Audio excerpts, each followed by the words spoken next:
by taking questions of things that you might have had questions about. So we've had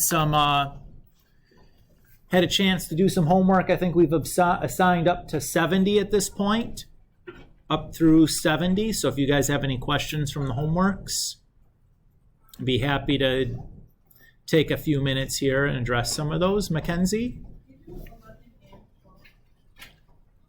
Yeah, sure.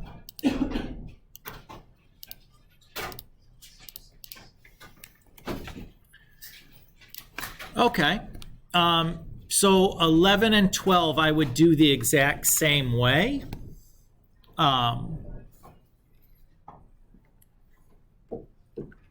So I'm going to do a little trick here to make my life a little bit simpler.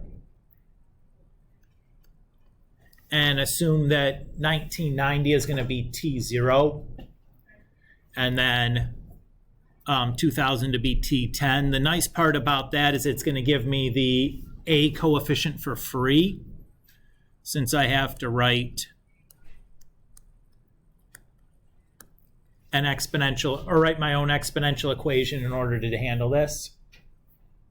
Mackenzie, happy so far? Yeah. All right. So right away I get that for, which one are we doing? Austin. The initial amount then is going to be just the 1990 population. So I can then use the 2000 population to solve for the value for B.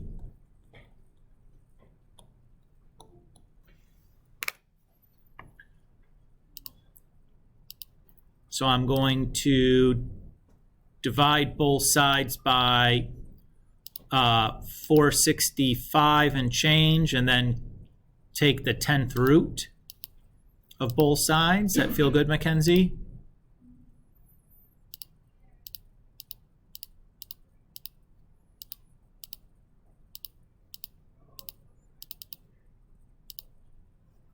So that's my value for B.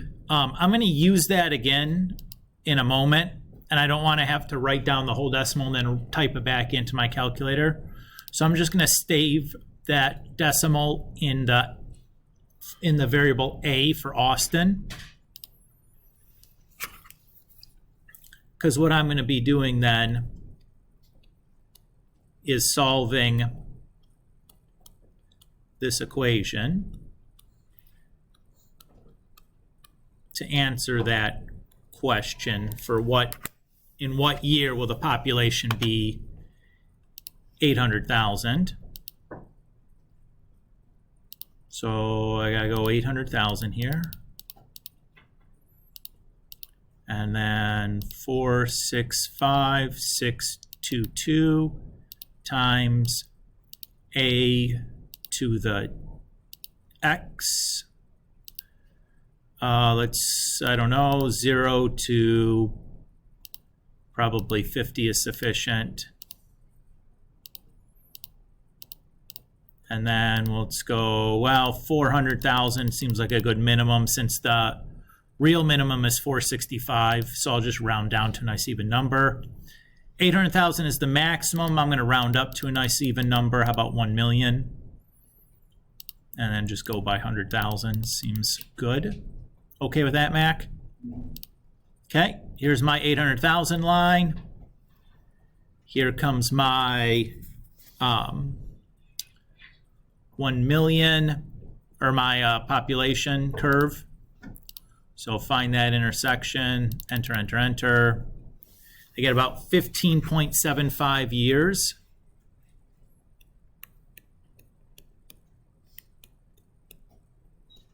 Or I would say during the year 2005.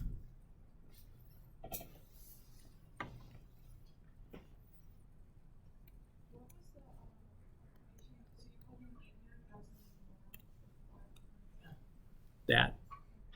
Except I stored all the decimals for the 1.03. Remember? So that I didn't have to copy them all down.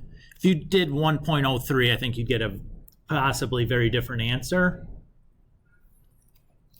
You should try to take as many of those decimals as you can.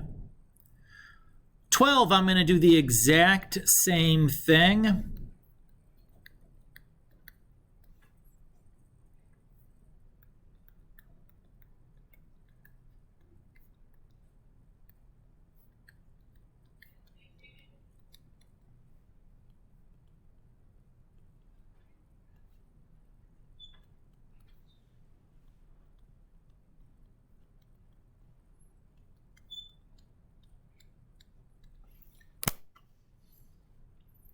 Wait, Mr. Kulik, how'd you know it was going to be 1.01? Well, I did this problem today already. But let's do it again, because I'm going to store that value just like we did before.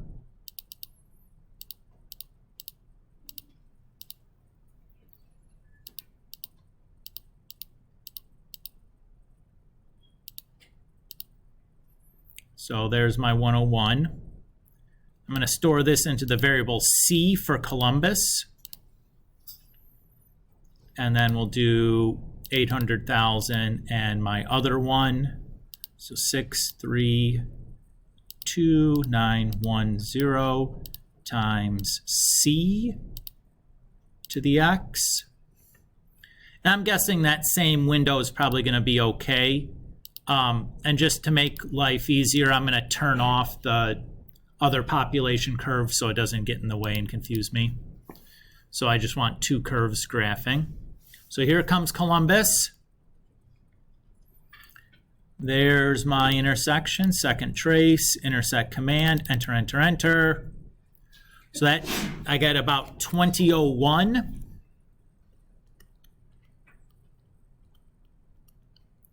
So that would be during 2010. Is what I would say there. And then Mackenzie, worth pointing out, might as well do 13 since we've done 11 and 12 and we have everything on our calculator we need to do 13. It's asking in what year will the two populations be equal? So I'm going to turn off the 800,000 and just turn on both population models and hit graph and look for the intersection.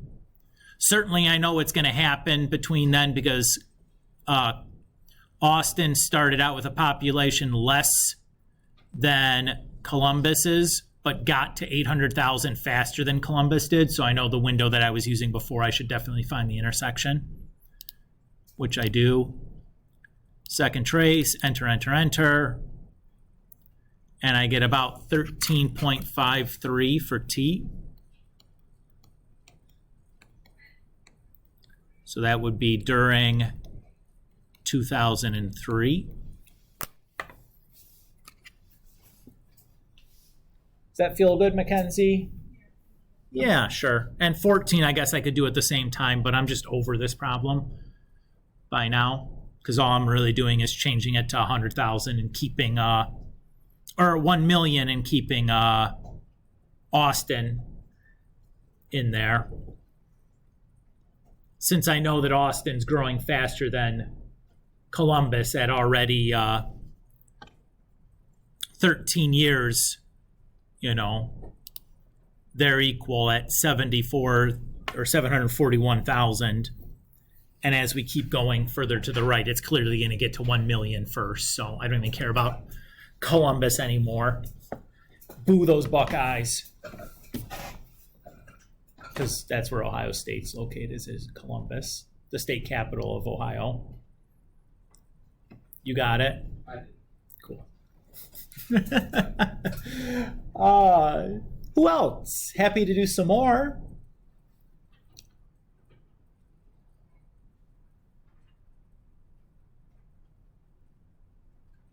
Amy.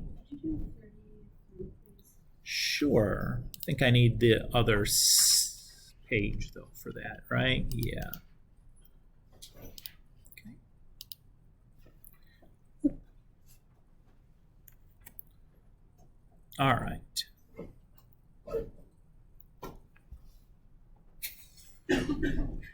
Okay. So 33 says the number of bacteria in a petri dish culture T hours is given by B of T equals yada, yada, yada. When will the number of bacteria be 200? So I need to solve this equation for T, right? So calculator time. So I'm going to clear this stuff out of here. Nobody can ask about number 14 because I'm getting rid of this stuff. Just in case you're trying to, I'm not going to answer it. Today, anyways. I prefer not again. Quite frankly, that was a lot of work to get to lay the groundwork to get there. Okay, so I set the two sides into my calculator. Set my window. 0 to 50, I don't know. That seems reasonable, I guess. If it's not, I can always change. Here we're starting at 100. That's the minimum population. Going up to 200. I'm going to go, say, to 300 just so it's not at the very tippity top of my viewing window and it's easy to see the intersection. Whoa! Well, that happened fast. Well, let's knock that down to maybe 10 so it's not so sudden. There we go. That seems okay. Second trace. Oops. Second trace. Intersect command. Enter, enter, enter. And I get about 1 hour. T is in hours, it says.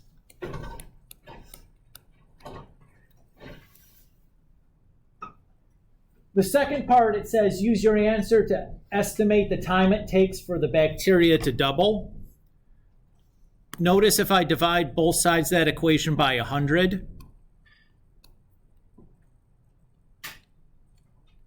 I would have this, right? And if I multiply both sides by A,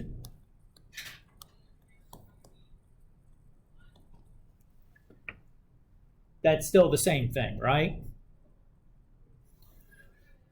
What is the population relative to the initial? Doubled.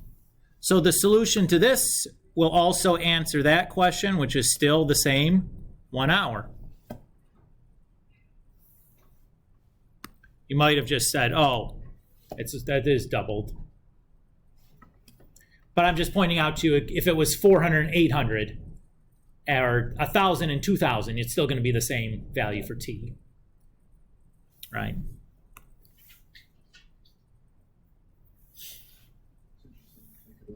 Yeah, a little bit, huh? Kind of neat. What else you guys got? Mia! 34. Sure. It says the number of grams of carbon-14 denoted C present in a certain substance after T yees. I don't know what a yees is given by C of T equals yada, yada, yada. Use the equation to estimate the half-life of carbon-14. So in this problem, what's the initial amount of carbon-14 that we have? 20. So half of 20 will be 10.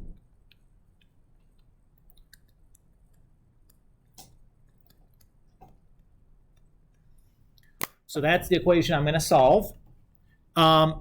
Quick little aside.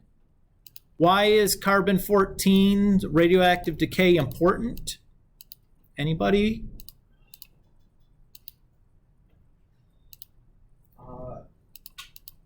Is it because it can only decay? I don't know if that makes a lot of sense. But... All radioactive isotopes only decay. Why would the radioactive decay for carbon-14 be important? So you ready? Is this a math question or is it a scientific question? This is this is a general knowledge question. What's the thing that like tells us like so we can tell Oh, things those are aren't like Carbon dating, carbon the way we use to tell how old organisms or how long ago some organism died, is done via carbon-14 dating. So we're using the half-life of carbon-14. So do you think the half-life of carbon-14 is going to be big or small? huge. Huge, right? Because we can tell things that are like thousands and thousands of years old, right? Oh, I see. Okay. So I'm going to use that observation when I'm picking my window here. So my X max, I don't know what it's going to be, but I'm going to pick like 10,000 because I know carbon-14 can date stuff that's really, really old. Does that feel okay, Mia? And go by, thousands or something there. So we start at 0, maximum value is 20, go up by 1, sounds good. Hit graph, there's my 10 grams, and there is my decay curve. Notice that if I picked a relatively small value for X, like 100 or 200 or something, not even close to seeing the intersection here.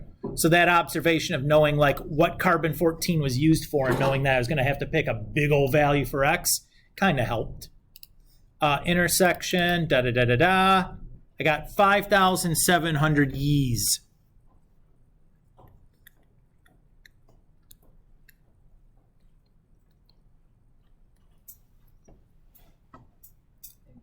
You're welcome. Were you using too small of a window, you thinks? I don't think I put together that I could just do 10. Oh, yeah. Yeah, well, again, like half of the math we're doing here has all been pretty easy. The trick is like decoding the information in the story problems is usually the difficult part, which is like, that's frustrating that I just can't read. My math reading comprehension is not on point. But, you know, like it just takes practice and that kind of stuff comes. You know what I mean? We just started doing this. Who else?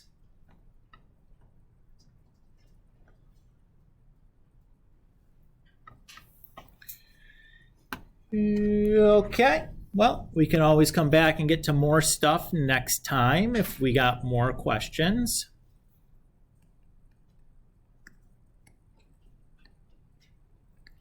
Today we're going to finish up section 15.3, which we had started last time. Where we had left off last time is we had introduced these properties of logarithms.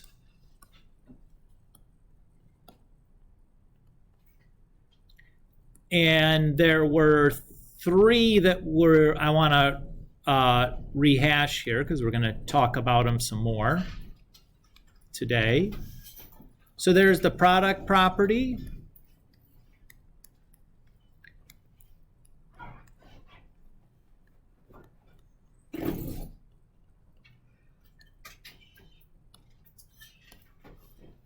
There's the quotient property.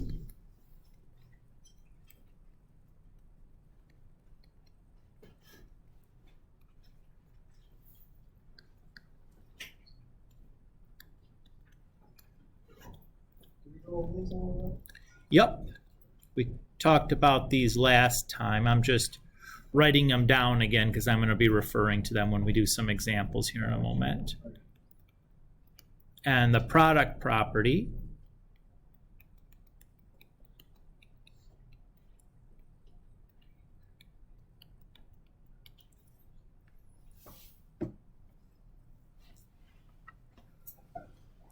So we're going to be using these properties over the next couple of lessons in a variety of ways. Today, the way we're going to be using these three properties is to answer two types of questions. So those are going to be, one type of question is expand the logarithm. In that type of situation, we're going to take a single logarithm and try to write it as many logarithms as we can. And the other question is condense, which we're going to take many logarithms and try to rewrite them with as few logarithms as possible. So the order in which we apply these properties is different depending on the type of problem. So for expanding, typically we want to go quotient, product, power. And then for condensing, we're going to go the opposite order. We're going to go power, product, quotient.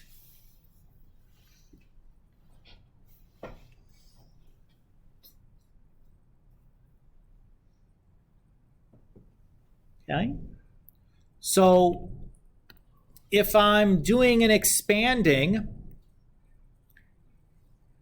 where I'm starting with a few number of logarithms and trying to get more for the quotient property, I'm going to be looking at what's going on inside the logarithm. So I'm looking for division inside the logarithm. For the product property, I'd be looking for multiplication inside the logarithm. And for the product property, I'm going to be looking for exponents inside the logarithm. Everybody's okay there? Now, if we're trying to do an condensing problem, for the power property, what I'm going to be looking for then is a coefficient in front of a logarithm. For the product property, I would be looking for addition between the logarithms. And for the quotient property, I'd be looking for subtraction between the logarithms. So when we're expanding, we're going to be using the left-hand side of the property to go right. And when we're condensing, we're going to use the right-hand side of the property to go left.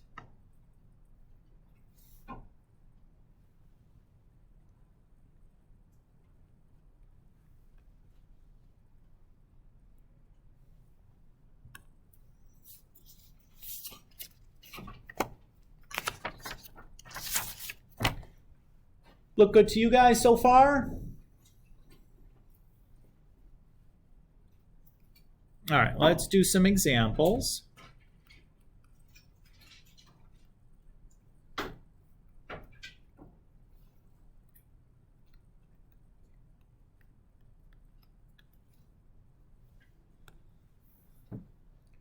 So let's say we want to use, or the directions are to expand. And we have log base 3 of 4x. When we're expanding, what's the first property we check for?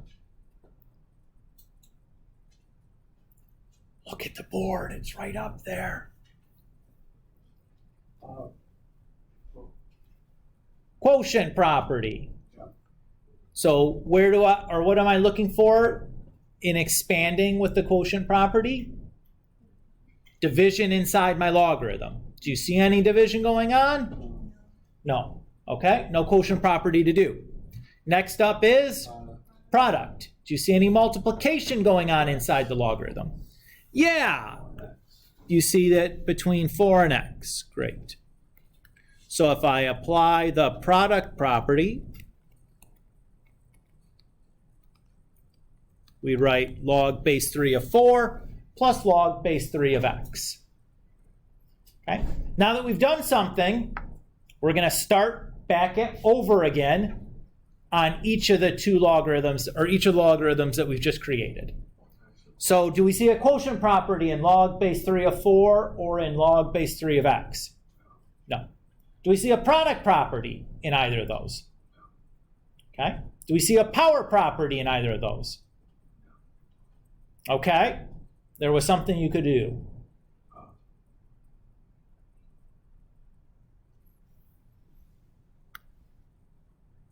Four is not a prime number, right? That's a composite number. I could think of 4 as 2 squared. Does that change your mind about something left to do? Yes. Well, yeah, well, I would use power here, where I can write that then as 2 log base 3 of 2, and then nothing changes at the end. Yep. Just expand it out as much as we can. So we've gone from one thing to many things. Like a pancake. Gotcha. Like when you pour a pancake on the griddle, it spreads out. Or like a wall. Or like a waffle, I guess. I'm not so sure about that one. Because you're filling the holes with box. Yeah, sure. Yeah, keep on going. Try to dig yourself out of that. Keep your way out of it. Wow. Yeah, there you go. All right. Log of 3ab to the fifth. What do we start by looking for first? Quotient. Quotient property. Do you see a quotient property? No. No. Good. Next up is Product. product property. How many product properties do you see? 3. Well, I think really just 2, 2. because there's only 2 multiplication symbols, right? Yeah. So I can use the product property all at once and just do this on all or both of them or both properties at one time. Everybody's okay there? That should feel pretty normal. Now we've done something, so we need to start back over again. Any quotient properties? No. Product properties? Power properties? Yes. Where at? B to the fifth. Okay, good.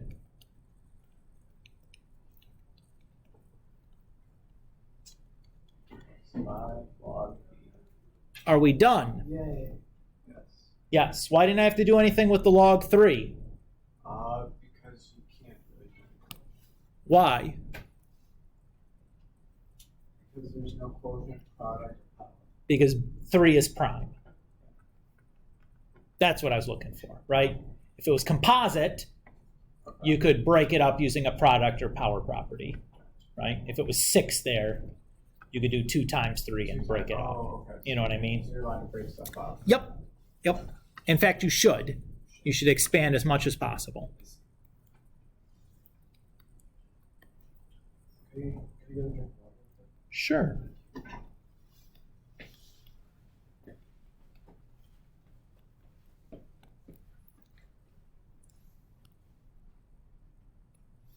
All right.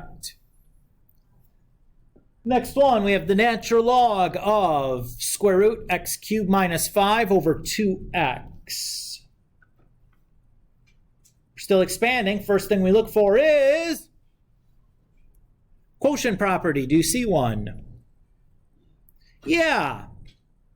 So applying the quotient property, we get log of the numerator minus log of the denominator. Everybody happy with that?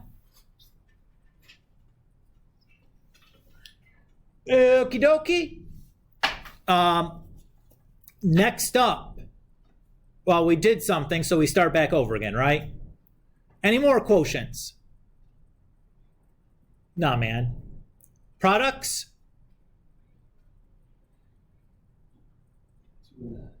Yeah, with log 2x, we have a power or product property there.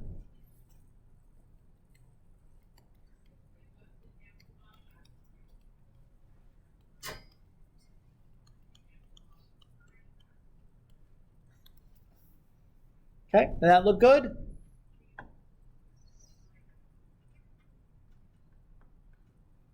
It look good?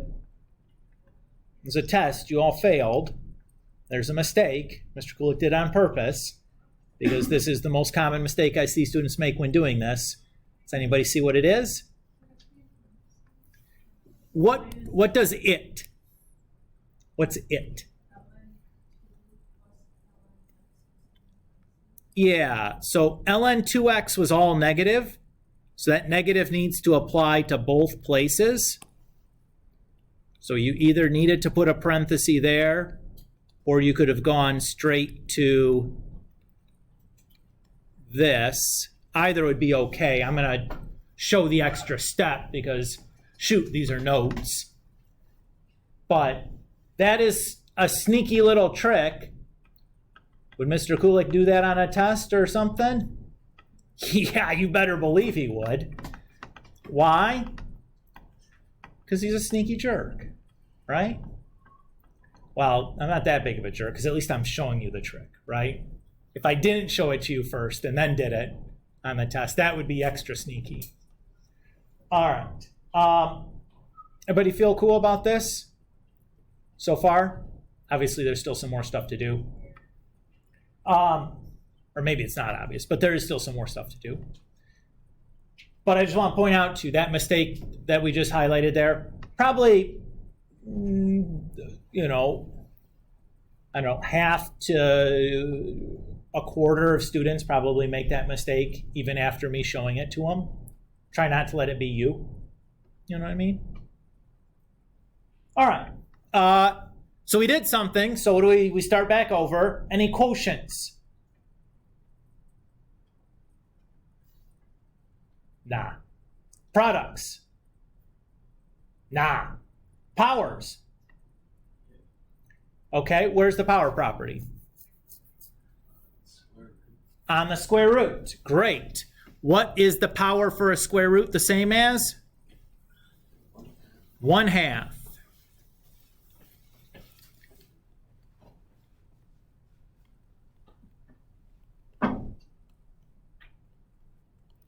Mr. Coolett, could I have written it as like x to 3 over 2 and then minus 5 to the 1/2? Would that have been okay to do first? What do you guys think? Well, could I have taken the square root of x cubed minus 5 and written that as x to the 3 over 2 minus 5 to the 1/2? I don't think so. No, we can't. Why not? Because it's in parentheses. Yeah, you don't distribute exponents, right? Correct. I just want to remind you that because I've seen you guys as a group make this mistake a number of times throughout the semester. So I just want to re-emphasize this. Okay. All right.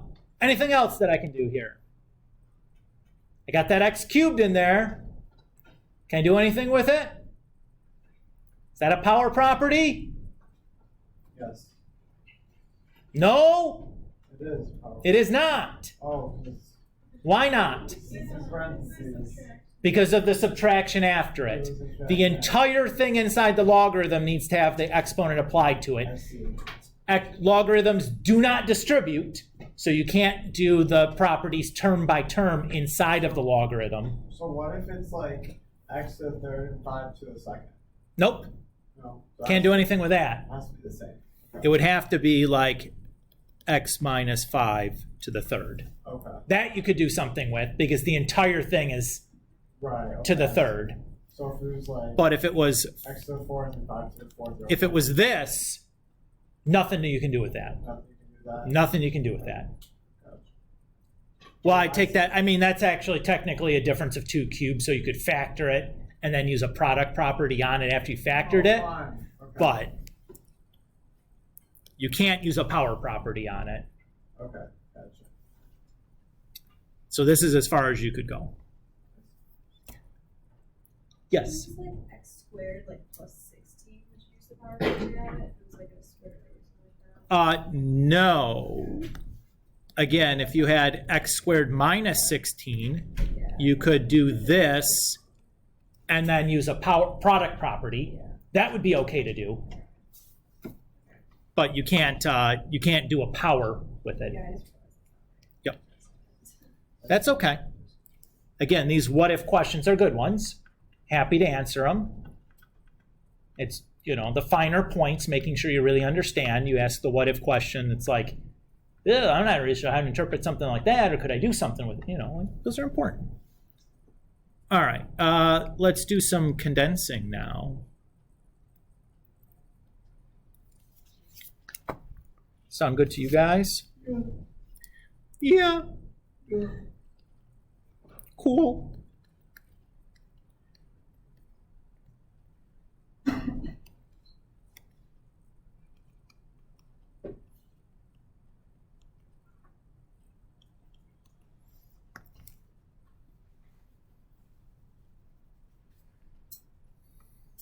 All right. New set of problems, right? We're condensing now. So what's the order that I'm using the properties when I'm condensing? It's reverse, so power quotient. Power product quotient. Yep. All right, so when we're looking for power properties, what are we looking for? Anything that's subject to the power up. We're not looking for exponents. Remember, because we're looking for the right-hand half, right? We're looking for situations like this. So we're looking for coefficients, right? Because we're going the opposite direction with the property. Did you guys see any coefficients? 3 and 2. Yeah, we see 2 coefficients. So we can apply the product property twice.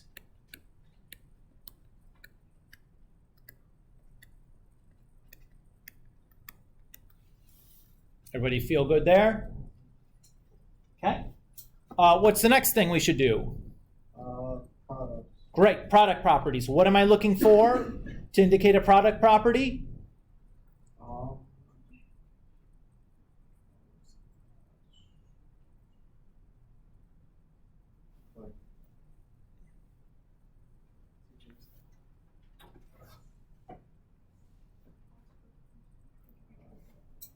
Again, we're looking at the right-hand side of the property. Okay, so 2 things is multiple. Nope. Adding. I need 2 things being added, 2 logs being added, yes. So wait, I have a question.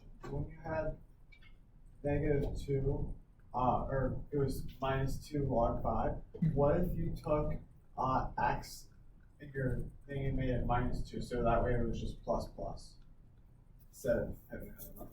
Do that? Let's circle back to that after we finish this, and we can talk about what's okay to do and what's not okay to do with regard to that. But that's a reasonable question. So we have a product property here.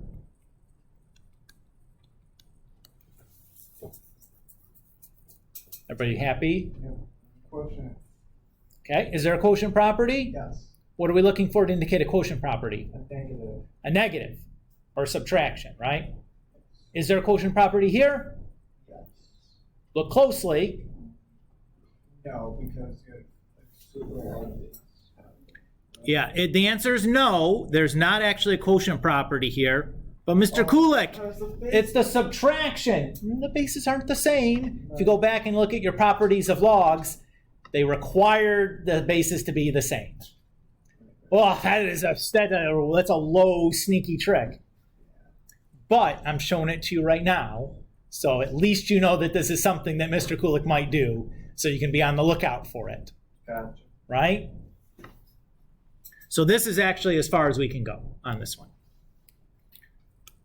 Now, Paul had asked on the previous problem when we applied the power property, what if we took 3 as the coefficient, and really we thought about this as like plus -2 log base 5.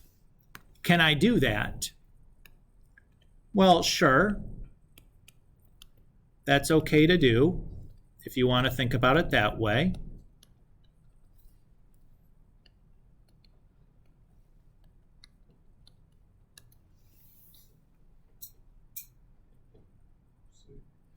And then what does a negative exponent mean?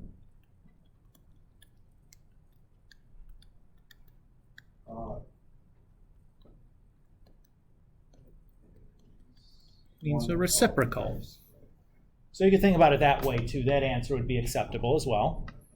I don't think I'd give any preference between the two.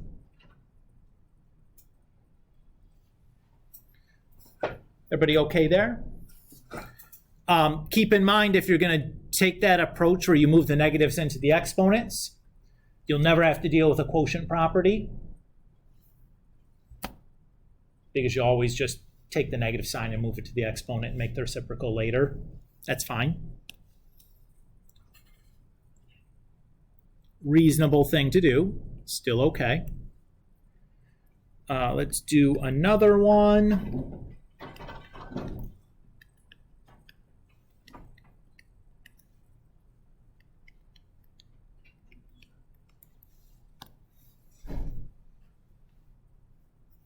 All right. What do we do first? Powers. Power properties. Okay. How many properties do you see? 3. 3. And let's kind of do this the standard way and leave the minus sign there.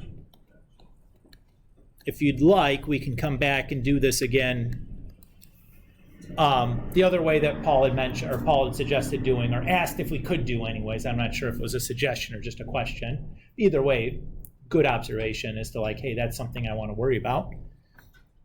Notice here when I move the 3, that exponent of 3 is applying to both the a and the b. Everybody's good? What do we look for next? Well, actually, let's do this. Right now, might as well.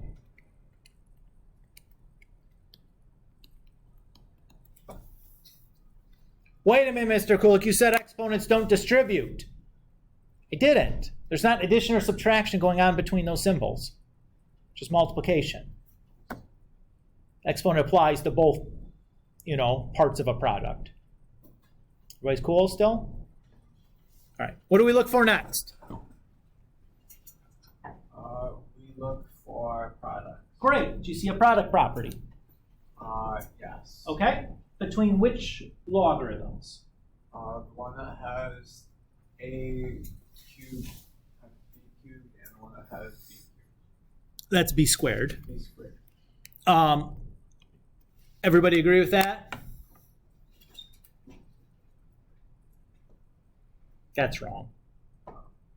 Oh, it's a to the 4 because other one would be a quotient. Right? Yeah, it's between the first log and the last log. Why those two? Because the one has a negative sign.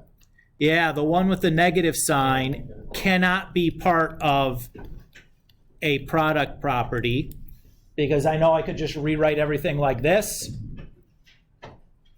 And then it's definitely the product should be between these two guys.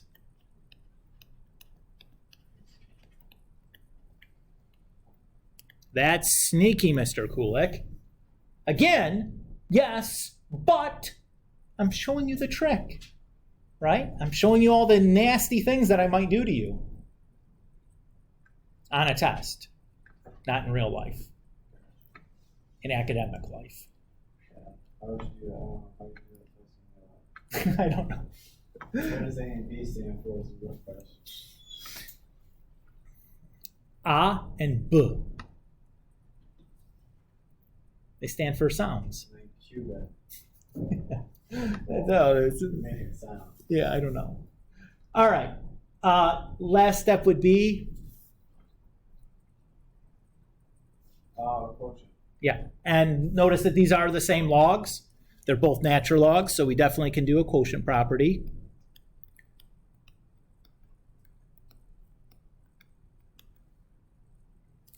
And I guess I could reduce that to A over B. So far, so good. Paul, do you want to go back and look at what this looks like if you do it the other way? Yeah, let's do that. Okay.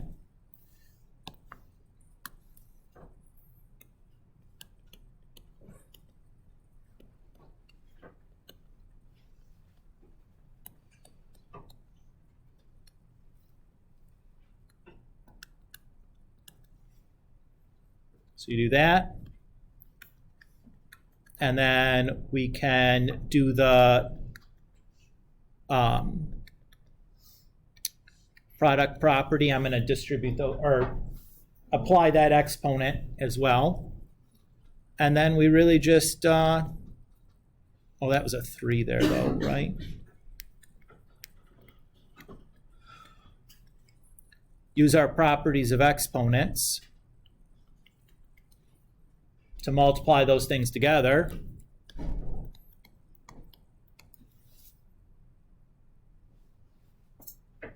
Same thing. Maybe even a little easier that kind because you don't have the confusion of which one is the product property applying with, right? So, everybody cool? Still doing good? We'll do one more condensing example, then move on to the last thing I want to talk about today. Cheapers, creepers.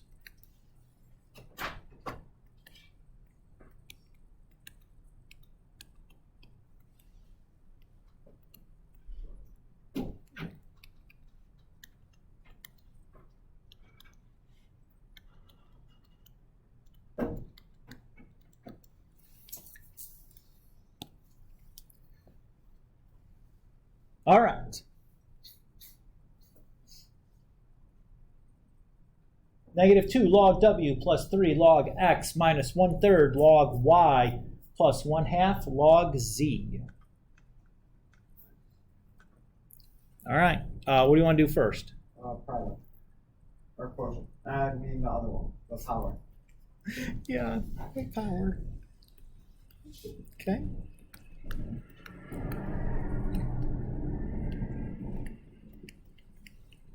Third time's the charm, right? Yeah.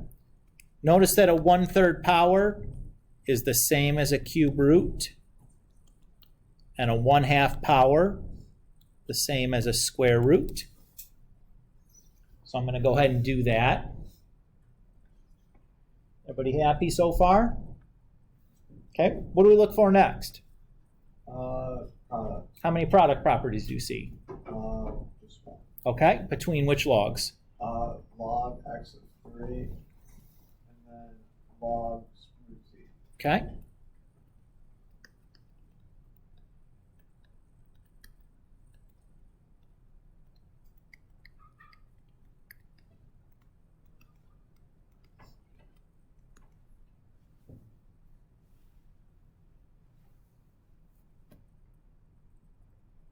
then quotient. Guess what? That's it. Nope. You missed one. Oh, we did. There's another product property here. Oh, 3x2. Where is the other product property, Mr. Kulik? I don't see any other addition symbols. You can figure it out. Oh, because. Notice that both of those logs are negative, right? Right. Oh. What does this remind you of? Go. Yeah. Way back example C when we expanded, where we had to distribute the negative. Yeah. This is just like kind of the reverse where we had, ooh, Boise, where I had to factor the negative. So now it should be clear where that other product property that Mr. Kulik was saying, where that was hiding. Yeah. Oh, Mr. That Kulik. only works if the log has the same base, right? Correct. Okay. Yep. And then we can use the quotient to finish her up. I don't know why that turned into a...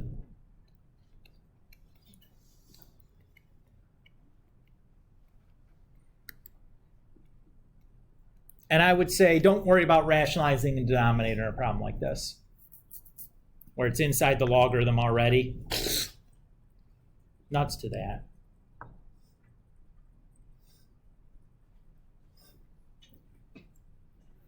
Notice here again, this would be a case where if you took the negatives with you when you did the power property, that confusion of the second product property would be avoided, because everything would just have the negative exponents and you move it all to the denominator on the next step. Potentially nicer that way. But thinking about it this way is fine as well. Everybody cool? Remember all the sneaky little jerk tricks I played on you guys? Yeah. All right. I want to do one more thing today, and then we're going to be donezo's for today. Sound good? So there was a fourth property of logarithms that we talked about the other day. It was called the change of base formula.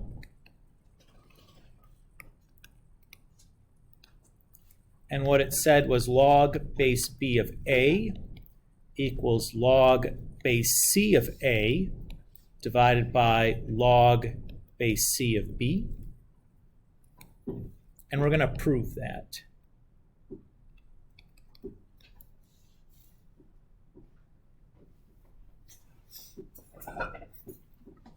Everybody cool with that plan?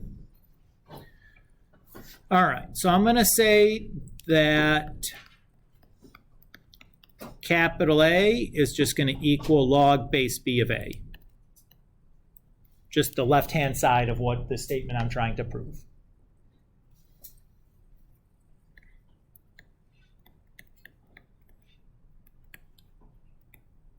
So I'm going to use my definition of logarithms now to rewrite this as an exponential equation. So this would say that b to the a is equal to little a.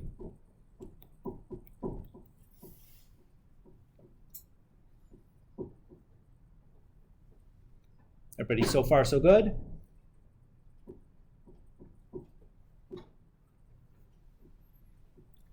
I'm going to then take log base c of both sides.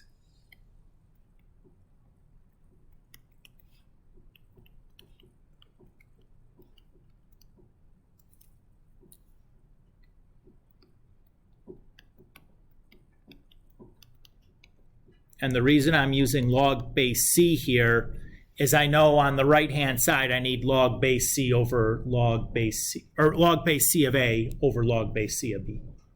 So I'm starting to try to build out that right-hand side now. So far, everybody okay? Look at the left-hand side there. What do you notice?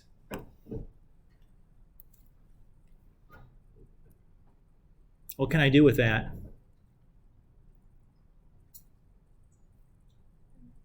Yeah, using the power property.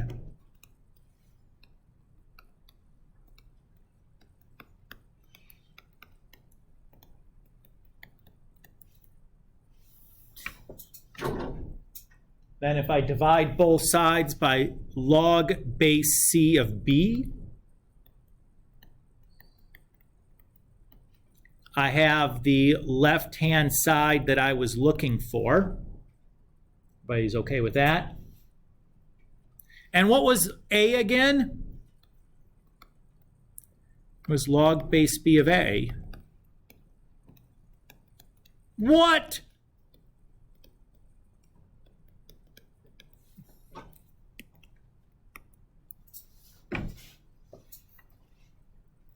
We're done.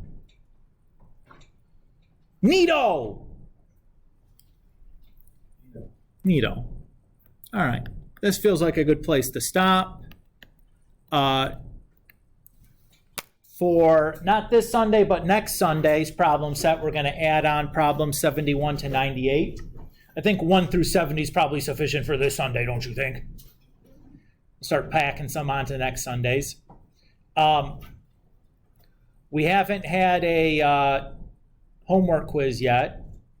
We just finished section 3. There's only 5 sections in the chapter. What might we expect for Friday?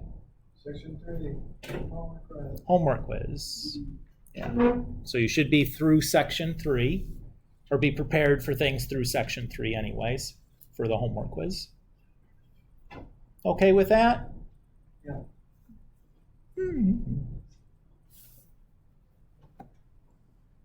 All right. I'm going to stop here.